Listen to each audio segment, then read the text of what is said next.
What's going on, guys? So in this video, we're going to be going kind of in depth on a fragrance that I've been wanting to get for quite a while. I mean, with me being a blue fragrance guy, you would think I would have had it already.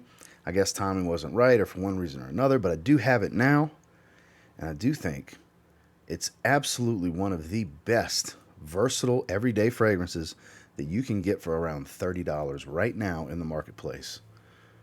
We're talking about Rochas L'Homme. Stay tuned.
Moving into scent. So with this one, when you spray it, you're going to get a nice zesty dose of the blood orange, but it's very heavy on the juniper berry.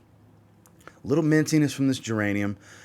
Admittedly, when you first spray it, it reminds me of the original Dolce & Gabbana K, the Eau de Toilette. Less creaminess here, a little bit more robust. The juniper berry shines through more so than a combination of juniper berry and geranium, whereas with K, it's kind of a mix of both. You really get a nice even dose of them. And this one smells like it's just got a little bit more going on. It's a bit deeper of a scent profile.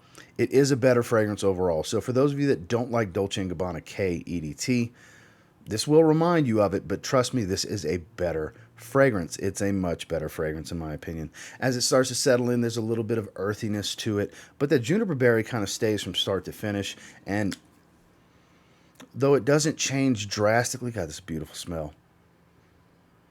The pineapple doesn't really stand out too heavily to me. You do get a juicy fruit type of smell. It kind of takes some of the edge off that blood orange because the opening blast, you're going to get the fruitiness and a little zestiness from the blood orange, but as it settles, the blood orange kind of takes a little bit of a backseat to the pineapple with this juicy fruit smell. And there is a little bit of spice here, more so fresh spice. The cardamom doesn't warm it up much, I find, but it does provide a nice, light, sweet, fresh spice to go with some of the herbal green components to this fragrance.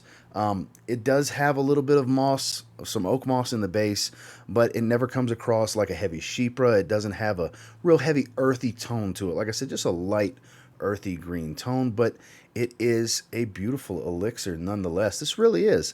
The quality is actually very good. It's not what you would expect, at least I think, from something that you can find for $30, and even if you're looking to get a smaller bottle size, less than $30, to be completely honest with you. I think the scent profile here lends itself to do just about anything. The performance, which we'll touch on in just a moment, has enough going for it, enough oomph and staying power to work in every season. I wouldn't deem this as ideal for the winter, but if you're looking for a fresh fragrance that can kind of handle the cold weather, I think this one will do it. But the other three seasons, spring, summer, fall, this is an everyday grab for somebody that wants to spend $30, have a signature scent that works for every single thing, every day and night of the week, and has the performance to where they're not having to respray randomly 4 or 5 hours into the life of the fragrance. So Rochas L'Homme, I think this stuff smells incredible. Now, speaking on the performance, this is one that is no slouch, but it's not a monster either in performance. I've been kind of getting in the 7 to even 9 hour range in the test sprays and the few wearings that I've done with this.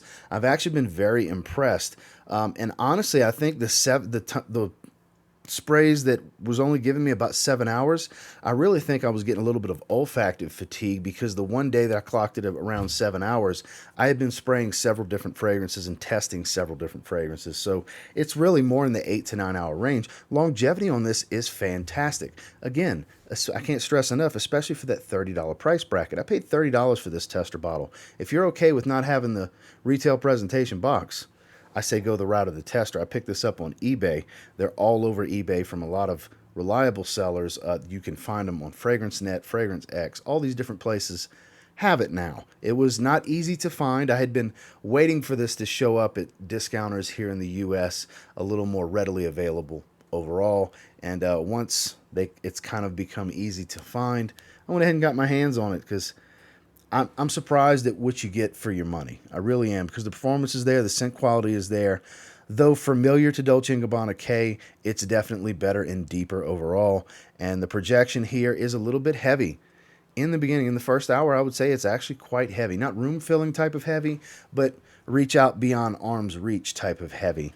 And then after that, it starts to sit a little bit closer, but you don't really start to lose any luster to your projection till about the 2 hour mark. Then it starts to sit a bit close to the skin, but maintains a pretty strong sillage overall to where it's got a decent trail and a decent scent bubble. I do get random, moderate strength type of whiffs throughout the day, hours and hours into the life of the fragrance. So I'm actually going to put the sillage here into the moderate territory. Performance on this one is kind of above average across the board. Not quite a beast or anything like that. And I actually think the performance suits this scent profile perfectly.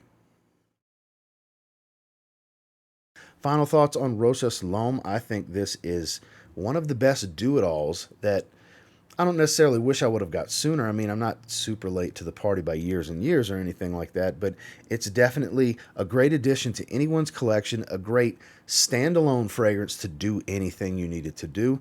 And for a blue fragrance lover like myself, it was a must add to the collection. I'm giving this one an 8 out of 10. I think this is a great fragrance. Not just for the money. That's obviously a big plus in its favor that you can get it very cheap, and it doesn't smell anything even remotely close, in my opinion, to what you're going to pay for it from discounters. But it performs, and its versatility is not necessarily unparalleled, but it's in the top tier when it comes to mega versatility at an affordable price point with performance that's going to go through most people's day. Well, that's my thoughts and feelings on Rochas L'Homme. And until next time, do me a real quick favor. Go ahead and like, comment, subscribe. I do appreciate all the feedback, and I love hearing from you guys. How many of you have this, have tried it? What do you think about it? Just because I'm really digging this doesn't necessarily mean you will, but I can't see too many people not enjoying this one, unless you're not a fan of juniper berries at all. If you can't stand juniper, this is a bomb of it. You'll hate this then. But if you're okay with juniper berries, it's a great fragrance. It's dominated by juniper berry, though, for sure. And until next time, I will say, if you get your hands on Rochas L'Homme and you give it a spray now, pretty confident you'll thank me later. Have a good one, guys.